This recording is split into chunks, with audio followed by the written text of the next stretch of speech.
श्रीराम समर्थ. जय जय रघुवीर समर्थ. Happy life या YouTube चॅनलमध्ये आपले स्वागत आहे. चॅनलला सबस्क्राईब करा. श्री समर्थांनी मनाचे श्लोक केव्हा रचले तो प्रसंग आपण पाहूयात. श्री समर्थांनी चाफळास सुरू केलेला उत्सव काही वर्ष चालला.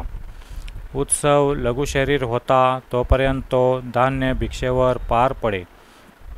नंतर शिवाजी राजांकडून धान्य येऊ लागले. अर्थात शिष्यांची रामदाता ही निष्ठा व भिक्षा कामधेनूवरील श्रद्धा दोन्ही मंदावली. एका वर्षी नोकरशाहीच्या गफलतीमुळे राजाकडून धान्य येणे बंद झाले. उत्सव तर अगदी जवळ आला व मंडळी जमू लागली.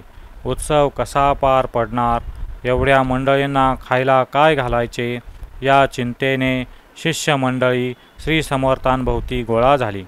सर्वांचे ऐकून श्री समर्थ म्हणाले, ज्याचा उत्सव आहे तोच त्याचा कर्ता पण आहे. तो नीट पाडील, कोणी चिंता करू नये. श्री समर्थांचे आश्वासन ऐकून शिष्य गप्प बसले पण निश्चित झाले नाहीत. उत्सव सुरू होण्यास 8 दिवस उरले. रात्री सर्वत्र निजानीज झाल्यावर श्री समर्थांनी कल्याणांना हाक मारली आणि गणाधीश जो ईश असा आरंभ करून 205 श्लोक एका बैठकीत निवेदन केले. पहाटेच्या सुमारास श्लोक लिहून झाले. नंतर कल्याणांना काही आज्ञा करून ते डोंगरात चालते झाले. सकाळी कल्याणांनी शिष्यांच्याकडून त्या श्लोकांच्या प्रती करवल्या. प्रती घेऊन शिष्य आसपासच्या गावात गेले. प्रत्येक घरासमोर उभे राहून एक श्लोक म्हणायचा व जय जय रघुवीर समर्थ असा घोष करायचा. जी भिक्षा येईल ती घ्यायची व पुढे चालायचे. खड्या आवाजात म्हटलेल्या नव्या श्लोकांचा एवढा परिणाम झाला की 8 दिवसात अक्षरशः गाड्या भरून धान्य आले. श्री समर्थ पाडव्यास पहाटे परत आले. उत्सवाची तयारी मनासारखी झालेली पाहून प्रसन्न झाले. उत्सव उत्तम रीतीने पार पडला. अशा प्रकारे श्लोकांमध्ये एवढे प्रचंड सामर्थ्य आहे की त्यापैकीच एक श्लोक आपण पाहूयात. गणाधीश जो ईश सर्वा गुणांचा, मुळारंभ आरंभ तो निर्गुणाचा, नमो शारदा मूळ चत्वार वाचा, गमू पंथ आनंत या राघवाचा. इंद्रियांचा स्वामी व सर्व गुणांचे अधिष्ठान तसेच निर्गुणाचा आरंभ असणारा मूळ पुरुष असा जो गणेश, त्यास आणि चारही वाणींचे मूळ असणारी शारदा या दोघांना मी नमस्कार करतो. अनंत ईश्वराच्या दर्शनाचा मार्ग मी समजावून देतो.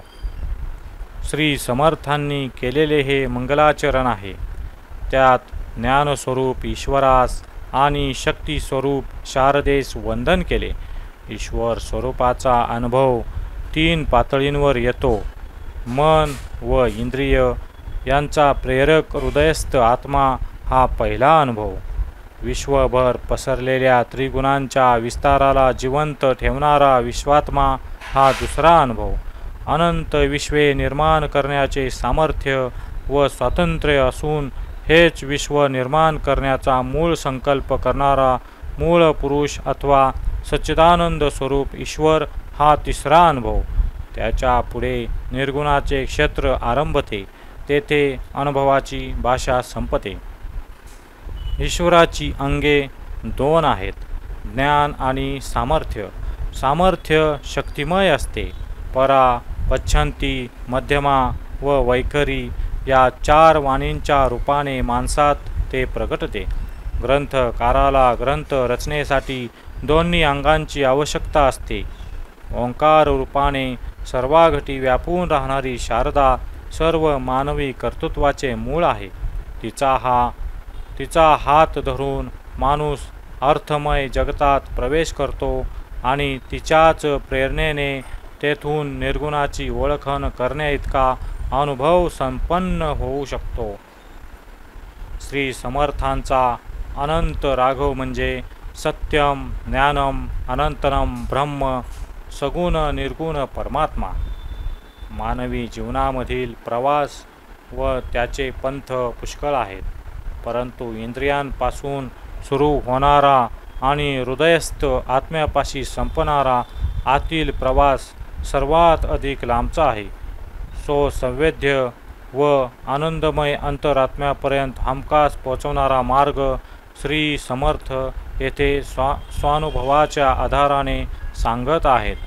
श्रीराम समर्थ. जय जय रघुवीर समर्थ.